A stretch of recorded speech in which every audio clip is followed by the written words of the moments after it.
আসসালামু আলাইকুম। পেশাজীবীরা এই ভোটের ছুটিতে আহ, পরিবার পরিজন নিয়ে ঘোরার প্ল্যান করতেছেন। গণতান্ত্রিক ব্যবস্থা, নাগরিকের কর্তব্য, অধিকার এগুলো নিয়ে তাদের মাথা ব্যথা নাই।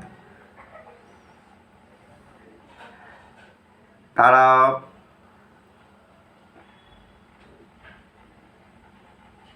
মধ্যবিত্ত, নিম্ন মধ্যবিত্ত হিসাবে অথবা উচ্চ মধ্যবিত্ত হিসাবে কোথাও কোনো অবদান রাখতে চান না, কিন্তু দেশের অর্থনীতি, সার্বভৌমত্ব এবং আমাদের সশস্ত্র বাহিনী যেখানে আমাদেরকে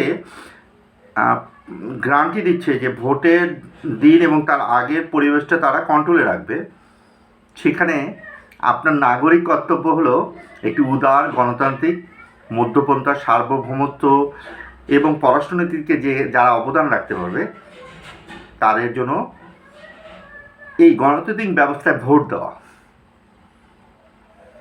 তো আসুন 12 ফেব্রুয়ারি আমরা ভোট দিই এবং আমার নাগরিক কর্তব্য পালন করি। ধন্যবাদ।